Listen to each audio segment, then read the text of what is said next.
I want to welcome you all. I'm Larry Raff, happy to welcome you here on behalf of the Friday Forum. This is our most intimate crowd of recent times, so we're thrilled that you're here. I think I don't know about you, but I'm looking forward to a spirited conversation with our panelists, Amy Bronson and Martha Hanlon, two real experts living and breathing the recruitment, retention, promotion, and all the issues related to talent and talent management in our profession. And we'll do a proper introduction over dessert, but wanted to say that we should look forward to it and think about your questions that you might want to ask. I'll prime the pump a little bit. What are some of the ways that you can help grow someone when there isn't a place for promotion in your organization? How do you keep them, looking up, looking ahead when it's a relatively small shop? What are some alternative forms of compensation? How do you cut through the talent wars and reach out and reach through to getting the right people? And why are people getting terminated these days? Another topic that's often on the minds of new recruits for new positions. I know Mark never came up with us, but it's always something on people's minds. So I'm happy to talk about a couple of programs coming up. If you saw on our website and in our emails, we're excited about a couple of folks.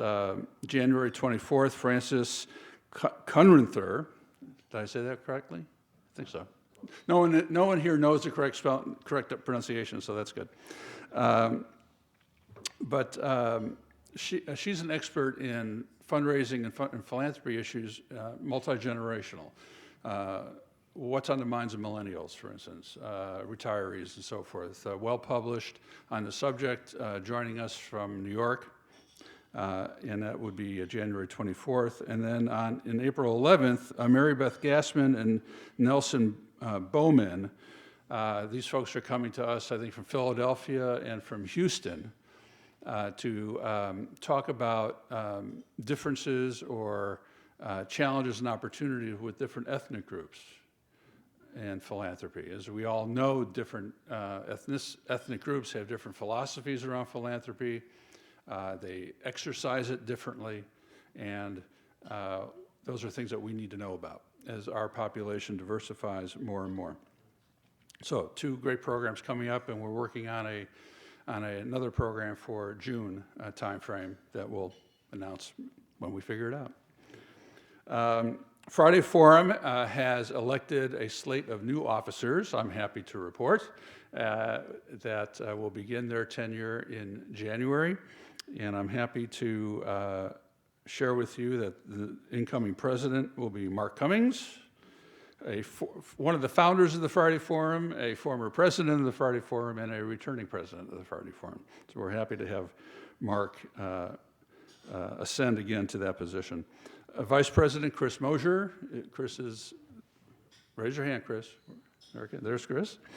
Very pleased that Chris has stepped up for this position. Andrea Ferrer, who could not join us today, will return as treasurer, and Greg Chambers will return as the secretary clerk, and I don't think either one are here. So those terms will begin in January. We're looking forward to some new and fresh leadership to keep us propelling forward. For those of you who are not Friday Forum members, we want to encourage you to become a member. There are more and more benefits, like a really inexpensive lunch. We now have 7 videos. This will be our 7th videotape session that's available to members only. So if you are new coming in or haven't attended in the past or miss one, you can have a very high quality video thanks to Dylan Poole, our videographer, who I recommend highly, to have access to some really top-notch thought leadership that only our members have accessible to them. Also, we have a new thing, group memberships. So if those of you who have large shops and you don't always want to go to the particular topic, but you have other people in your shop who do, you can get a group membership that has flexibility for you to assign people or invite people to join you, and that's on our membership page further down on the website. Finally, I just want to thank the Philanthropic Initiative for their administrative support. Wendy Staggs, who normally helps us, is on vacation today, but they're really a valuable partner in the Friday Forum and helps make things possible and affordable. So enjoy your lunch, and come around dessert time, we'll get started with the program. Thank you. So I'm going to, as some of you know, I'm very bad at introductions, so I'm going to keep it short and sweet. You've all read the bios of our guests. Amy Bronson, her official title is Executive Director of Recruitment and Training at Boston University's Development and Alumni Relations. Her business card is that big. And Martha Hanlon from the healthcare sector is a Director of Staff Development at Partners Healthcare. These folks know the business inside and out from personal experience, and now they're on the staffing side and management side. We could be here for 3 hours talking about everything that needs to be talked about on this subject, but we don't have 3 hours. So I'm going to ask Martha to begin, if that's all right. Some opening remarks, and then and then Amy, and then we will open it up for a conversation. Well, thank you, Larry, and thanks, everybody. I'm touched to be here today. I am very passionate about this work, as anybody out there that knows me. I will jump up on my soapbox very quickly about the concept of talent management, promotion, and staff retention. So you read my bio, but now let me just give you just a recap of why I'm here today. I started in development back in 1989, at Brown University in prospect research, and that was my track. It was going to be 2 years in research and then the annual fund into major gifts, and then I would land at a vice president's position probably 8 or 9 years in. Well, fast forward, my career has been about prospect research for many years at big institutions, Brown and Babson College, and then I went over to Save the Ballet, which I was happy to report is probably the best experience in my career because they're an amazing organization, to help them institute a major gifts program. And then off I went back into academia into a senior director of operations and research role. And that's in that role at Suffolk University is when I really started to understand the importance of employee engagement, all of the concepts that go into talent management. And so I'm happy to report that today I've been at Partners Healthcare in the Partners Corporate Development Office for 7 years. And it has been an absolute pleasure working with who we have now. We have 12 hospitals, from our big founding members, academic medical centers, Mass General Hospital, and Brigham and Women's Hospital. And then we have 10 other organizations that represent either community hospitals or specialty hospitals. My role, because it is complex, I work with all the staff across the system. There's 280 development staff. And I have the distinct pleasure of meeting the staff to talk about their career paths.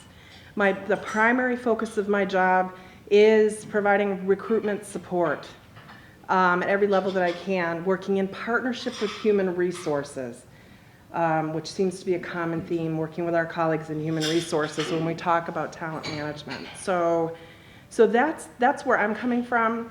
Again, I look to all of my colleagues out there in the partner system because they're exceptional people that I have an opportunity to really do what I can to help them do their jobs and do it really well.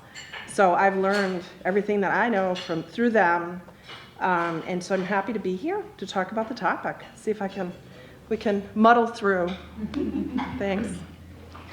We'll do our best, Martha, and I'm delighted. Thank you so much, Larry, for having us here today. And I was hoping Martha would be joining me. Martha was one of the people who, when I first came into this talent management business, as we call it now, was really a beacon for me because I was hired at BC in 2005. I had spent time as a manager. I'd done staffing. I did training at Harvard Law School after a career of being a frontline fundraiser, and that was just for some personal decisions to get off the road.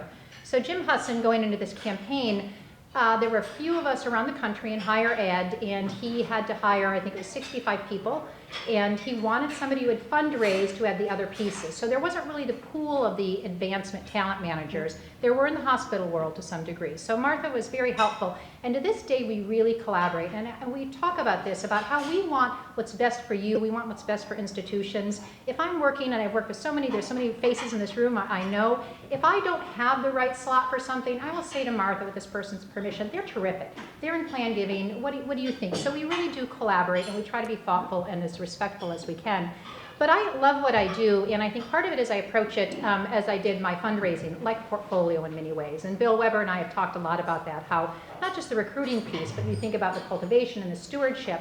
The joy that I will have in this campaign right now at BU, when we get to the other end of it, and see the people who have grown, who have thrived, who have raised money, who've made an impact, who started out with me, is going to really make me feel like that when you would close a gift and you'd continue that relationship.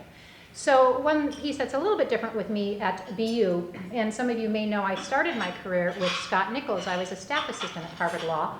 I'd been an account executive in the corporate world, and I always really valued my corporate experience. But I grew up on a campus. My parents were in medicine. Believe me, Tiffany's was fabulous. But I wanted a little bit more, and I tried to get a job as a fundraiser, and I started knocking on doors here when I moved to Boston.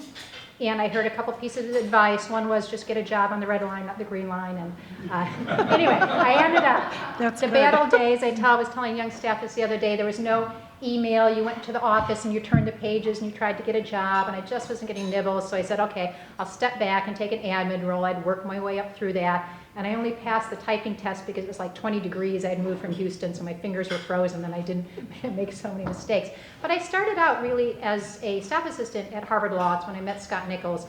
And I felt that was fortunate to do all of those roles as I made my way to senior management, and especially the frontline piece. So I feel I do have that credibility. I've been out there. I really know the difference if I need an events person versus, senior principal gift officer. So at BU, I always say no good deed goes unpunished, and I love working back with Scott. I call it Back to the Future. We just pretend we're all now a little older and grayer. But I also do all of the finance for the division, and I also handle all the administration. So that's a lot of pieces. I have a small staff, and like a fundraiser, I have to continually be proactive. And so one of the things I wanted to talk a little bit today as we think about retention and all of these initiatives, that what I do at BU with, yes, a lot of resources, but as I tell people, we still run around like chickens with our heads cut off. It's crazy. Is the things we're going to talk about you can bring to your shop if you're a manager, for little or no cost. They are really philosophies, and we can put them into practice if we make the time. And then the other piece is think about it as you manage your own career too, because you are responsible for your career. And all of these pieces, whether you are trying to hire or retain staff, or you yourself are thinking ahead or doing succession planning, I think we do believe in some of the philosophies and beliefs and ethos that people like Martha and I, and as there are more of us, try to really share with you.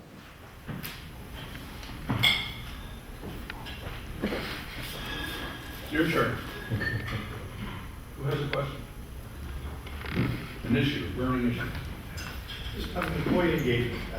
Sometimes it's defined differently, and I'm just curious from both of you how you might define that, and maybe just some examples of how you both do that in your organization. Everyone hear that? So, Do you want? I absolutely can, and Go it's ahead. because I'm so conditioned. So part of my role is employee engagement, literally. Over the last 6 years, we have used a tool from the Gallup organization called the Gallup Q12.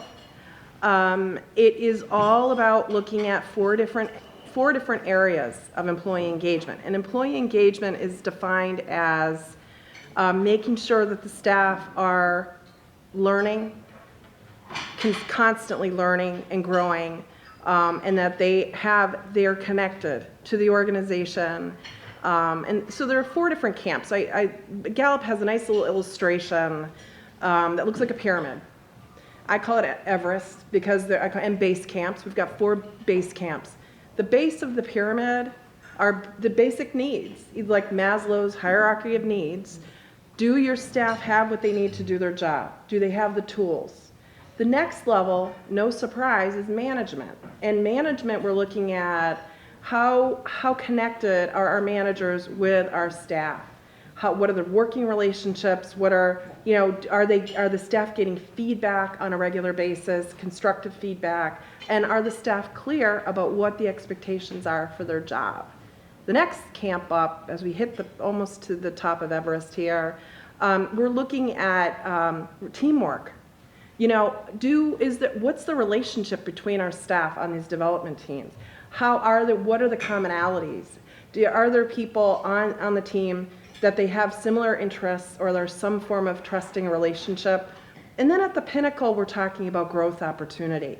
If we're doing our jobs right in these organizations, we're making sure our staff have their needs met, their basic needs met. Then we're making sure that they've got good management support, in addition to they work well with their teams, and or do they have an opportunity to grow? And I love this model, because for development, we tend to attract type A personalities, and engagement to me is much more than retention. It is about making sure that we're really empowering the staff to have what they need to be effective in these organizations. So that's a literal definition of how partners, we look at employee engagement. 5 years running, terrific baseline, starting 6 years ago, circulating to all of our 280 staff. And I think it's a helpful tool, but here's the reality. It is one tool. The bottom line is, with employee engagement, and this is what blows my mind in our industry, we're so good at relationships, but yet we're good at relationships external to our development offices in many cases. We don't then turn those same concepts internal. Our leaders and managers do not apply the similar relational responsibilities internal, and that's where this little point in time, the survey that we do every 16 to 18 months, is only a place to begin. It is not going to tell you all the answers. It's an opener or an icebreaker to make sure that you're meeting your staff needs. So very literal interpretation. Right. And this is a little different, and I just so applaud Martha, who's done so much good work in this area. And we talk a lot about this. For me, I guess in a very basic way, is for any staff member, do they want to get up and come in every day, importantly, and then do they feel they are making an impact? At the end of the day, when you put everything aside, fair pay, the right fit, a good supervisor, we're in the not-for-profit business for a reason, but I think this applies to anybody. People need to feel that they're valued. So whatever they're doing, entering data as a gift and records clerk or a principal gift officer, is my day-to-day work, is it really making an impact and advancing the goal of the organization? And I think what we don't do a good job is, from line managers all the way up to the big mission, is connecting people to that role. And I know I have worked for people who ask that question all the time. Is this going to help that person feel like they are making an impact? So that's engagement. I think it's also, I again think as a fundraiser does, and I think how well we do a job, right? We can think about, we rate inclination and we look at capacity. And so I think of as engagement is along that line too. And I'm trying to work with managers. We have not done a good job in this profession, just pure performance management, giving people honest feedback. Right? We don't train managers. They're really good individual contributors. They want to be a VP, and their reward is now you get a whole staff of major gift officers who I say are like thoroughbreds, and they just don't always want to have to deal with some of the issues therein. So a good performance management process, terrific feedback, really thinking about retention in the sense that if you really have that A player and they're engaged, they're not going to be the person you're spending your time with HR. It's going to be the squeaky wheels, oftentimes the low performers. But the engaged people will quietly go someplace else where they're going to feel more valued if you do not address the other performance issues in your organization. So one of the things we're doing at BU, we had such rapid change. I'd shared with Larry when we were talking about this, of our almost 200 people on staff right now, since Scott Nichols has been there almost 7 years. Of the 200, only 23 were from the original culture. So this is a lot of new people, a lot of rapid change. And we've had the opportunity with new managers coming in to really talk about, this is the way we want this culture, this is the way we want to do business at BU. And I'm working very hard with individual managers so they can look somebody in the eye and say, Mark, what would have to happen if a recruiter called you? What is the piece that might woo you away? And not be afraid of that conversation, because you're going to say, you want $15,000 more. So we're doing in small and large ways. I'm starting with management development and training and leadership development, thinking about succession planning, day-to-day supervision, a strong performance management program, partnering with HR, because I can't do all of this, And then some things that I think that enhance the culture, because people want to do their job, they want to come to work, but it's also part of our lives. So we've started to develop some staff affinity groups, everything from new parents to the foodie group to all sorts of things. If they come up with an idea, we're empowering them, health and wellness. And that also helps us connect employees across this huge, vast development shop who are related through interest, not just their job, for example. We are working very hard on our development hierarchies. If you're engaged and you hit your marks, then you will grow, and we do promote people from within. But I think the biggest thing with engagement is just having your ear to the ground and having good managers, having agreement on that impact, and then messaging to people constantly. You've heard this, I'm sure all of you in a small or large shop, we don't get the messages from the top, it seems like there's a vacuum. And I think people need to hear, especially from senior leadership, you make a difference. A fundraiser who raises $10 million, that's easy to pat them on the back. And I'm happy to say in our culture now, the first thing they'll do is point at that research person. And when we celebrate a success, people really do feel that impact. But it's you have to be proactive in doing it.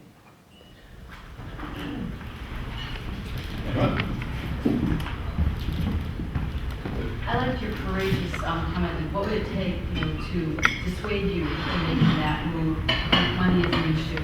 Can you expand on that a little bit more? I think probably many of us face that challenge. Right, and I say, because we interview so many people, right, for all sorts of jobs. Yep. And there's certain job categories that are extremely hard to fill right now. I will tell you, senior management, AVP level and up in small or large shop, and then line gift officers, especially major gift officers at any level. There's not enough out there who really have a performance track record, pay is going through the roof, especially if you're a smaller organization, you feel like you can't compete.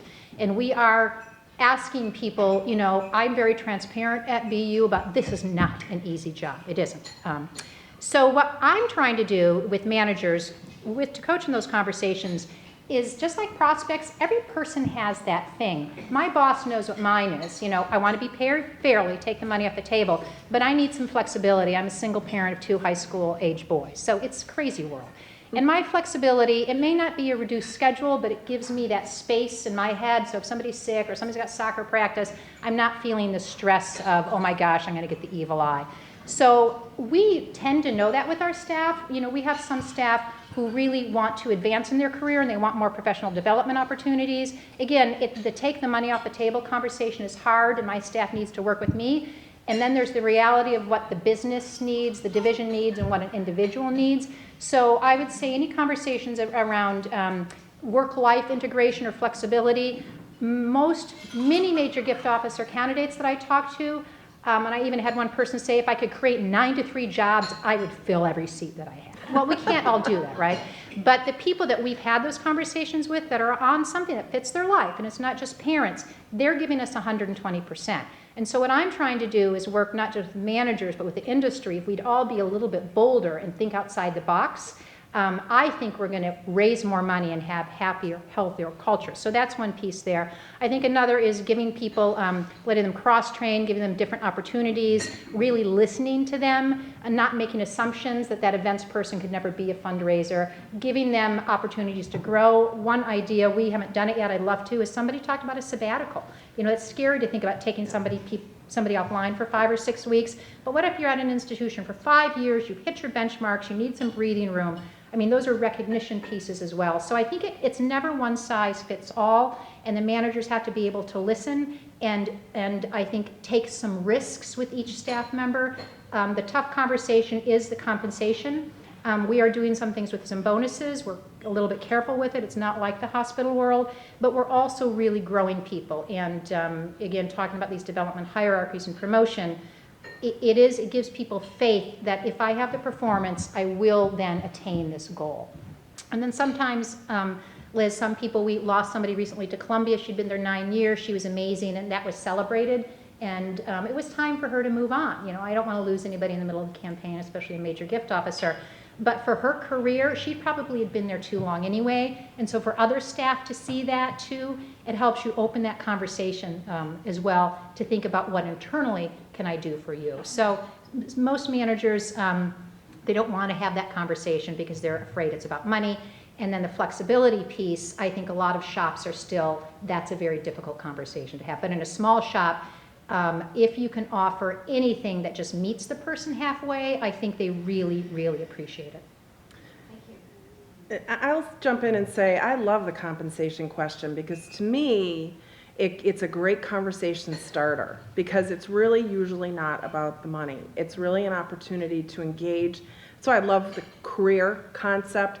It's neutral and the individual owns it. So it's an opportunity. Any successful leaders who have had to really push to retain someone, they've got to sit down and talk about it and say, okay, tell me where this move for you at 15,000 more, where does that position you in 5 years? How is this job that you're leaving this organization going to position you for that next job? And all of a sudden it opens up a very different conversation. And then it starts to go down some paths where what the needs that are not being met in the current organization, and a couple of, like, some aha moments about, oh, we can do that for you. We can give you access and visibility to leadership on this particular project. I didn't know that. So to me, compensation is very black and white, and it's a wonderful place to begin. You don't want it to get there, but the reality is a lot of these organizations are reactive, and that's how they're set up. So you have to work within those parameters. So I'm thinking relationship to human resources and finance. I'll use an example, start with that's not you, it's your hospital. I once met somebody who's executive director, started conversations. My fundraiser is going to make more money than me, and I know that. Started, I didn't have to, just the reality is that the fundraisers make more money than the head of the agency. And you play it off in the university where faculty don't get paid as much as development officers. And in the context where there's a lot of concern with expenses coming from finance, how do you sort of orchestrate the relationship between HR Central or whatever and finance and try to make it, I guess most of us would see it as a positive, see it as a partnership, they see it as an investment, not as an expense. So play with that however you want to. Well, I was going to say, again, the fundraiser and me, both at BC and at Harvard to some degree, and certainly at BU, which is going through tremendous change. And I spent all morning in HR before I came here. And thank goodness, because I spent 3 years cultivating, working very closely, and educating them, because that's what it is. You know, all these people came in from these fancy institutions. They'd been at BU. They can't believe the salaries.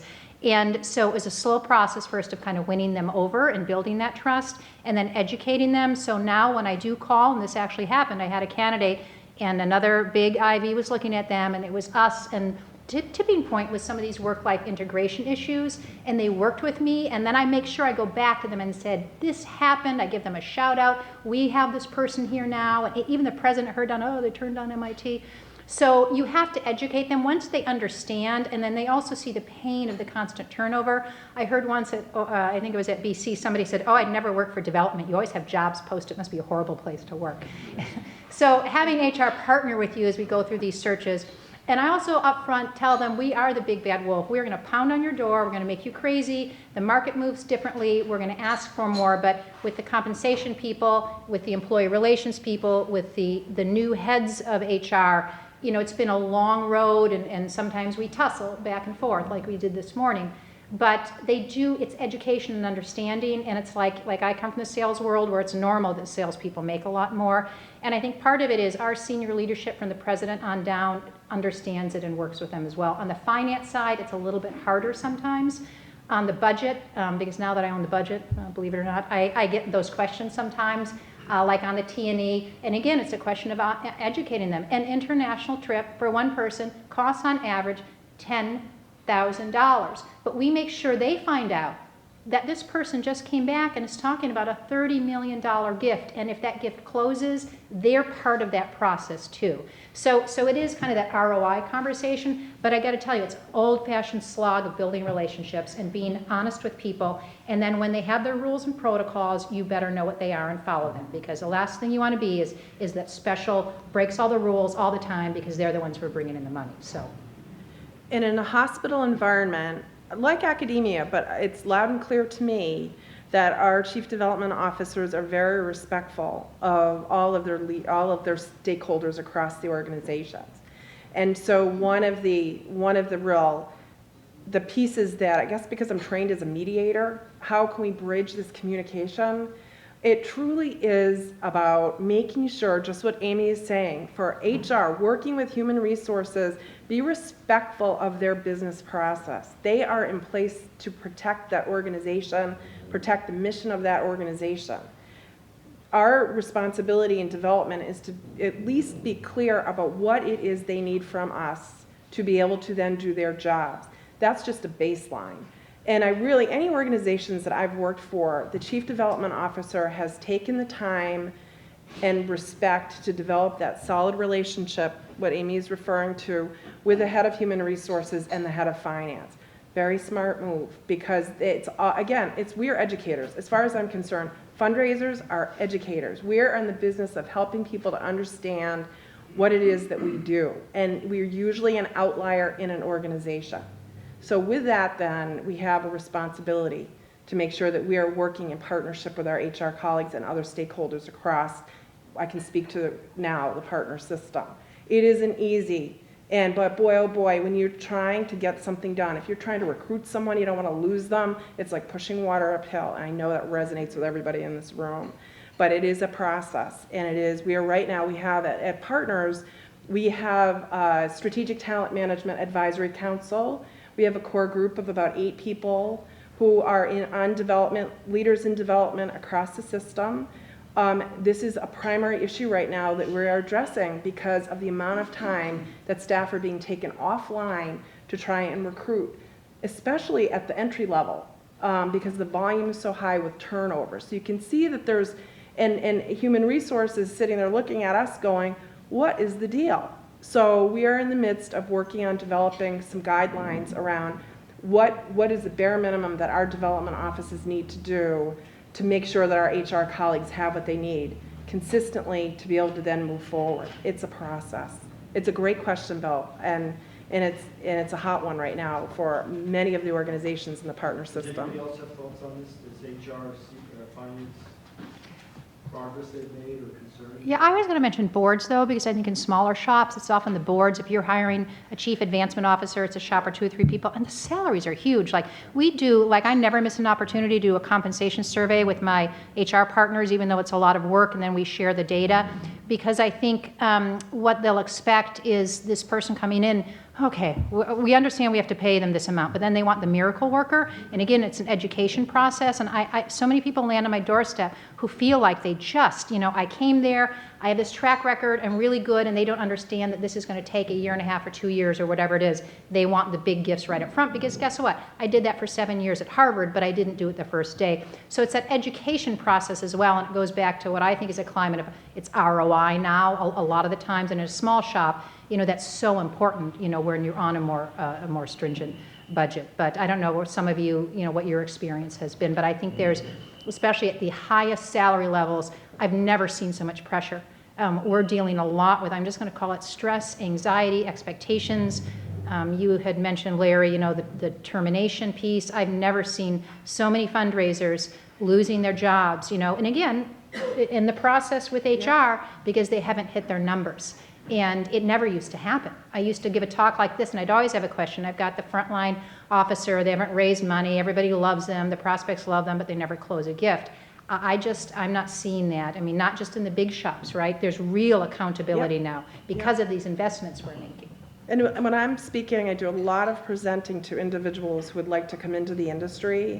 One of the pieces on the checklist of due diligence when you're looking at any organization to come in a fundraising capacity is you better be clear about what that relationship is with the head of development, the CFO, and the head of HR. That's in addition to, of course, the chairman of the board, but those relationships will make or break someone's success coming into an organization. So if I'm coming in as a vice president or chief development officer, I want to be really clear about who that CFO is, who the head of HR is, and how well educated are they in the world of best practice fundraising before I sign on the dotted line, because you're going to, again, the barriers could be endless to being able to achieve what you need to do with the lofty goals and the big salaries that Amy's talking about. So It's not easy to do. I'm not suggesting that you can get all the answers up front when you're interviewing, but it's very wise to pay very close attention about those relationships in an organization. I saw a question.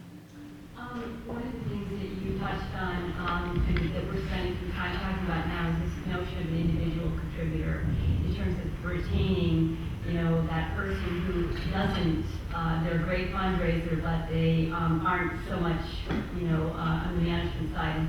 And do you, in your shop, do you have a career path for individual contributors, or if not, someplace you could go to kind of look at a model that is working someplace? It's an interesting question. This comes up all the time, and we're working on it. I don't think we're entirely successful, but we've done a couple things for our most senior people, and they may or may not manage a team. Some are just pure principal gift or very high-level major gift regional officers, so they really are solos. But we are thinking about career paths, and one thing that we have done in some of our bigger schools in law and medicine and business is the chief advancement officer really is, I call it the dean whisperer. It's really a high-level principal gift role with strategic responsibility for the school, but underneath that person, we've created a role called director of advancement, and that person is a hands-on manager dealing with the day-to-day. They carry a very small portfolio, and this has been a very attractive job to fill because it's great for people who don't want to do the big travel thing, want to gain or enhance their management skills, and then want to keep a piece of a portfolio, and then it lets the chief advancement officer trust that person so they can really get out on the road. So in other words, they are then still positioned to go onto a VP position someplace.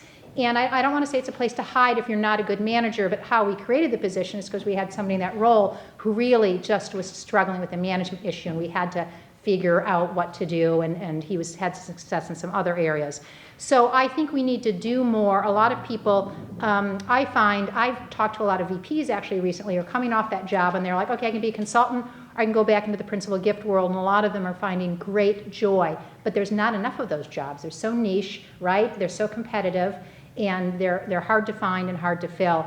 So I'd like to see more that would play to the strengths of individual contributor and recognize them as we are the people who take the traditional management role up to the VP level. But so I think I'd love to hear what other people are doing, what you're doing at Partners, but we are aware of it and we're trying to create more, and this one situation with the deans is something that we're doing. Well, Debbie, you and I work together, but what I can speak to across the system, what's terrific, where I see great success in growing people, it's the relationship between the chief development officer in the smaller hospital settings and the individual staffer, and they really get to know them, and they get to see where the real strengths are, so that even if they don't have a new FTE to promote them into, they can work with them to figure out, to be really entrepreneurial, to be smart about making sure that they're leveraging the strengths that they have, so they know that they've continued to build their marketability and continue to contribute within that office environment. And then that means that there are pieces of their current job that they probably will not be able to continue to do. So the chief development officer then works with the managers to figure out how do we then move. So very similar to what you have done exceptionally well at Mass General. It's employee by employee, and so when I used to say career paths, I'm now saying it's career directions, because quite frankly, I don't think we should narrow the opportunities that we have in these development environments, because they're extraordinary. The work we're doing, we've got some flexibility if we take that approach and are very clear about what work needs to get done. So planning, and how that then the roles today fit into where you're headed as far as the long-range plan. So there's very much an art to it. And as you know, the initiatives that we have going on as far as building out more predictable pathways in the system so that people can stay within Partners, it's cost effective, rather than having staff leave the system if they're high performing. So that would be my response. Hi, I'm Ellen Carducci from Marlborough Hospital. I'm new to this group, and I'm thrilled to be here today. And in terms of, I'm very involved in the employee engagement side too. We're a small community hospital, And when we look at our star performers, who are the folks out on the, in the trenches doing direct patient care, and we don't want to lose them to another organization, but they're not all necessarily on the management track. We look at opportunities, how do we get them involved in other visible roles within the organization? So for instance, we had just built a new cancer center and we have established a healing environment council, which is made up of one of the oncology nurses. We have one of the radiation techs. We have patients, we have physicians, but now they are viewed by their peers as having a leadership role within the organization, but it doesn't mean they necessarily go on to be, the nursing super, it's not all about the title and that they have to move up. They're feeling they're very important within the organization because they have a visible role. And I think the same transcends to development folks. It doesn't necessarily mean that they want to move up, but how can they get exposed to other things within the organization that's added value? And that's where we all struggle with. That's how you retain an employee to keep that nurse here instead of saying, I want to go work at Metro West Medical Center. Right. And I think, again, whether we put somebody in front of a board or in front of the whole division, or we think about mentoring, I think there's lots of ways besides a promotion that people do feel that value and feel connected to the organization. And again, I think it means sitting down with that person and then asking them too. I mean, people will tell you. I believe people do want to be magnificent. You have to partner with them, and that's our role.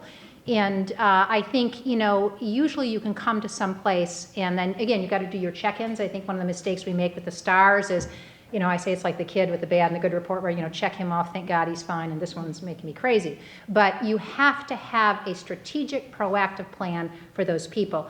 And there's some really good succession plan you can do about who's the high potential, what would a next move look like, or staying within position, what are some of the pieces, what is the timeline, putting some parameters around it, and then communicating it to that person.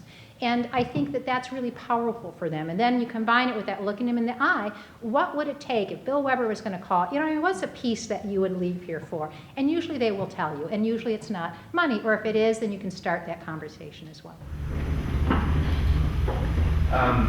In terms of with a small shop, what's your experience with dual roles? So, we've got a pretty limited budget and a relative to other organizations, a smaller prospect base. So, looking at it like an owner relations person or an annual hearing person, giving them a smaller portfolio of major gig prospects.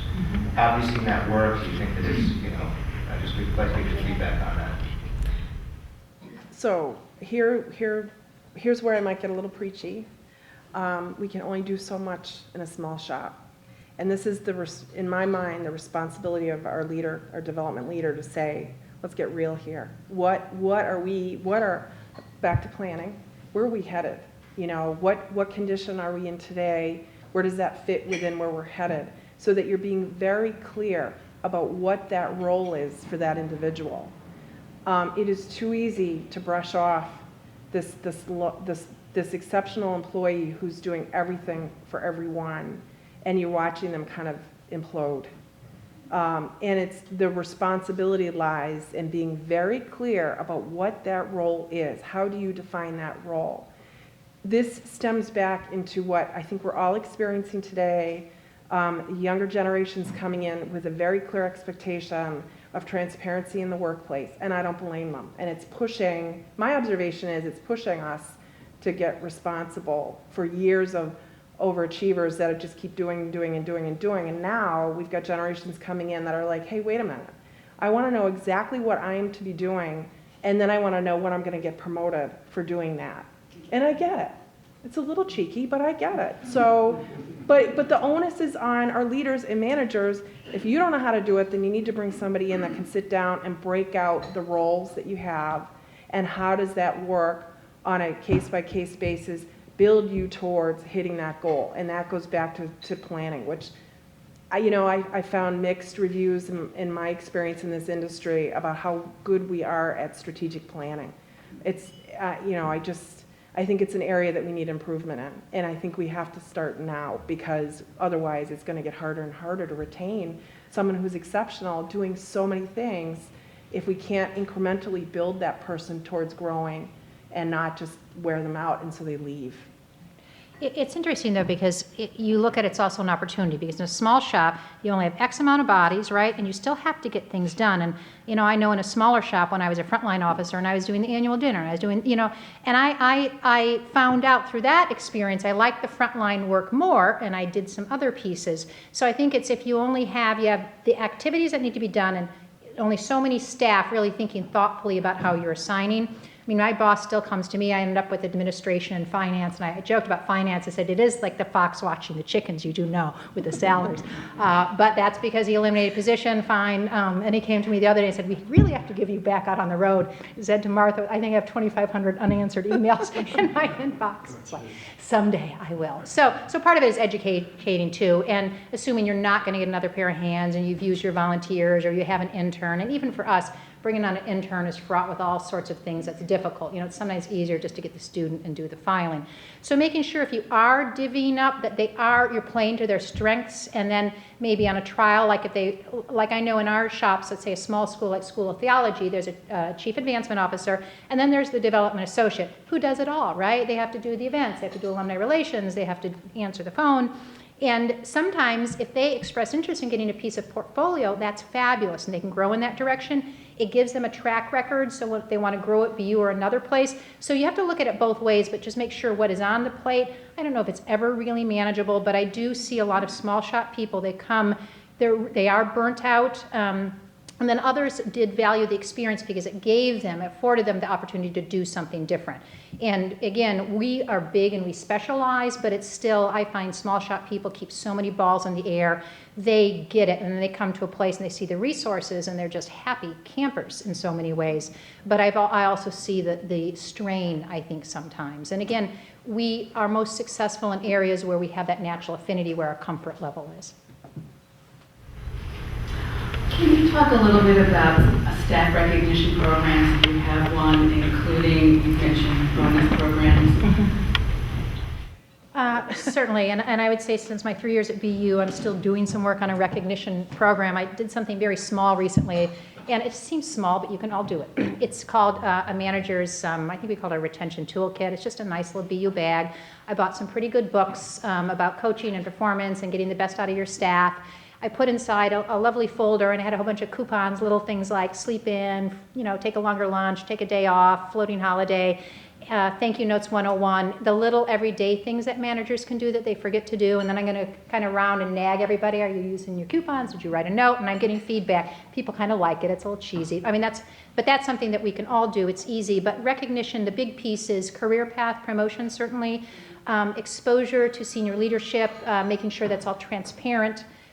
We also want to do more, and we haven't yet, on recognizing whether it's service recognition, the 3-month anniversary, the 1 year, making that much more visible. On the compensation bonus side, we have done some signing bonuses. That's different. For a very small group of staff, and this was signed off by the president, they are retention bonuses. So what happens, you have to get nominated. It's a tiny slice. It doesn't have to be because you're a fundraiser. If you stay through the life of the campaign and you hit your goals, you'll get X percentage of your salary, but payable over 3 years.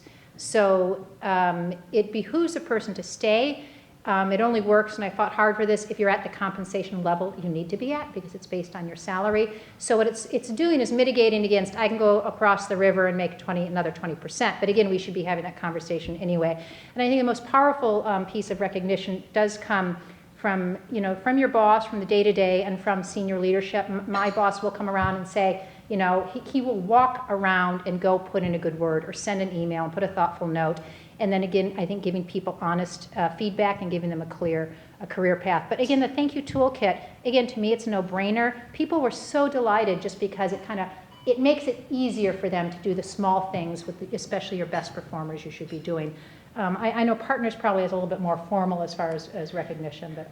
I think it was probably 4 years ago, they came up with a concept of acknowledging our top nominating. So we've got 280 staff, 12 development offices, and being nominated to receive a fundraising award. And we, on an annual basis, offer a full day of professional development. It's a networking opportunity for our colleagues to come together from all the different hospitals. it is the 280 staff that then nominate a fundraiser of the year, and then at that day, that professional development day, the award is presented. What an amazing, the concept, it's a little controversial, we're getting it off the ground, but I love the fact that when I'm meeting with staff, some of the more junior staff are saying, I want to work for that person that has won the award. I want, I'm looking, I'm like, okay, this is great. Look at how now this very positive experience for someone to be acknowledged in front of their peers is then the circles of influence out into the other staff. It's pretty cool. It's a work in progress. Our various hospitals, the smallest hospital, 2 or 3 people, the largest 127. It varies. I think the simpler, the better. And when you get into the larger organizations, I'm learning through experience of listening to the staff. Again, transparency is absolutely pivotal. I love the concept of a chief development officer making a concerted effort to visit with staff, but make sure that the chief development officer understands where that staff person falls in the pecking order of years of experience, because it can backfire.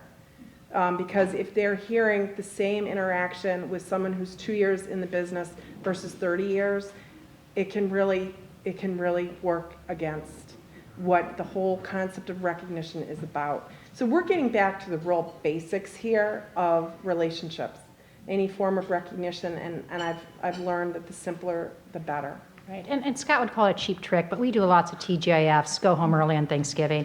We do an unsung hero. It's a little leatherette binder. It looks very fancy, like you give a prospect. And it recognizes people like that gift and records person, and it's kind of rare, and it's very special, and it's announced to everybody, and they stand up, and, it's the small things, even in welcoming new staff and giving them exposure to the chief advancement officer, and then doing your check-ins, I think, is important. Yeah, absolutely. Well, we have reached our time. I want to thank you both, Martha and Amy. This is a lot of food for thought, a lot of applicability to small shops and big shops. I hope everyone here has some takeaways. To be sure, I do. And if you can stick around perhaps a little bit afterwards. Sure. For folks. Thank you. So thank you all. Happy holidays. It's a lofty topic.